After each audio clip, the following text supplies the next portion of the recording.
Bagong lahat, luma muna. Ito yung mga players na nagkaroon ng magandang start at yung nagkaroon din ng sophomore jinx sa ngayon.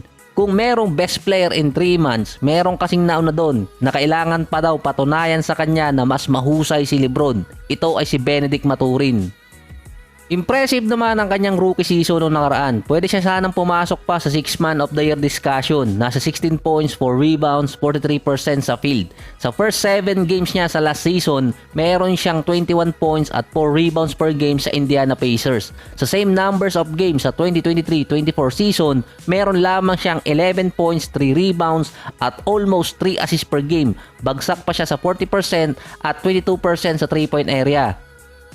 Ang pwede kasing maiturong dahilan doon yung ginawang setup ngayon ni Coach Rick Carlisle. Parang pinagpalitan niya ng role si Buddy Hield at si Mathurin. Dati si Buddy Hield ang nasa starting shooting guard or small forward ng team.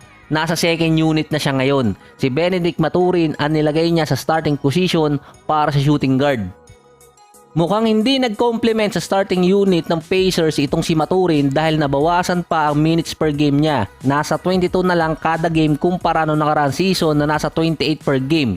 Nakakahati pa niya sa oras si Bruce Brown at itong si Aaron Nesmith na maganda rin yung nilalaro sa season. Yung kabatch naman niya na si Shaedon Sharpe ng Portland, bukod kina Jalen Duren, siya din yung isa sa mataas ang inangat ngayong taon. Mukhang lumalabas na rin yung tunay na game niya sa NBA. Second leading scorer siya ng Portland behind Jeremy Grant. 20 points, 6 rebounds, 3 assists at 37% sa 3-point area. Kumpara sa kanyang rookie season na meron lamang siyang almost 10 points per game. Siya din ang leader ngayon sa minutes per game sa NBA so far. 39 minutes ang nilalaro niya, isang beses lang siya nakalaro ng below 30 minutes, meron pang 4 na games na above 40 minutes yun. Dahil doon mababa ang kanyang plus minus dahil sa mataas na usage. Potential si Shaedon Sharpe ang magiging sunod na main man ng Portland since si Scoot Henderson nag-i-struggle pa ngayon at rookie pa. Nalagpasan din niya si Anthony Simons na dapat ang papalit kay Damian Lillard bilang top scorer ng Portland. Pero si Shaedon Sharpe ang umi-score ngayon ng malaki. Dati pa siyang top prospect talaga sa NBA. Yan yung dalawang sophomore player so far na malaki yung naging diferensya mula last season hanggang ngayon. Ito naman yung mga notable players na lumipat ng ibang team at naiba ang epekto sa kanila. Unahin natin yung most hated player ngayon, si Dillon Brooks. Nasa shooting level siya ni Steph in terms ng efficiency. Meron siyang average na 16 points, 4 rebounds, 1 steal, 59% sa field at 56% sa 3-point area. Mahigit sa 2 out of 4 kada game ang nagagawa niya pa. Sa defensive rating naman, si Dillon Brooks nasa 112. At kung pagbabasihan yung stats kasama yung rating niya, siya ang lalabas na best 3-and-D player ngayon. 56% sa field na merong 70% efficiency rating na nasa 112 sa defensive rating.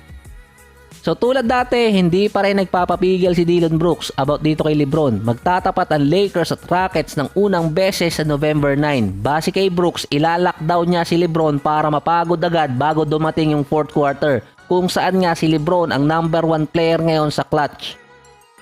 Nang huling beses tinrush talk nitong si Dillon Brooks si Lebron, hindi maganda ang kinalabasan sa kanyang team. Hanggang ngayon yung Memphis nasa low end pa ng West. Ang epekto naman kay Brooks, mas gumanda ang position niya sa NBA ngayon, naging maganda yung kontrata, maganda din yung start ng season para sa kanya.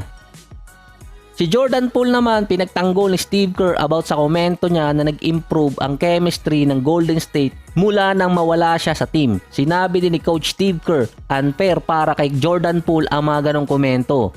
Tinulungan din naman silang manalo dati ng championship. Sa start ng season ni Jordan Poole sa Wizards, yung iba mga fans sinabing hindi maganda yung kanyang performance. Nasa 18 points, 1 rebound, 3 assists, 1.7 steals per game pa rin naman. Nasa 43% sa field at 33% sa 3-point area. Hindi kasi masasabi nag-i-struggle si Poole sa Wizards dahil yung stats niya ay halos kapareho din nung nasa Golden State pa siya. Ang pinagkaiba nga lang ngayon yung role niya. Yung nire-request kasi niya dati na maging starter ng team, nakuha na niya at na-highlight talaga si Jordan Poole na hindi maganda yung season.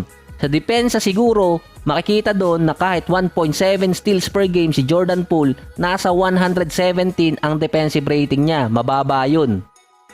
Hindi lang steals at blocks binagbabasihan yung depensa. Ang Wizards din ang worst defensive team sa NBA ngayon. Pero hindi mo rin naman sila maituturing na worst team so far sa buong NBA dahil second sila sa field goal attempts, pang 14 sa 3-point field goal attempts, sila din ang leader sa possession sa buong NBA.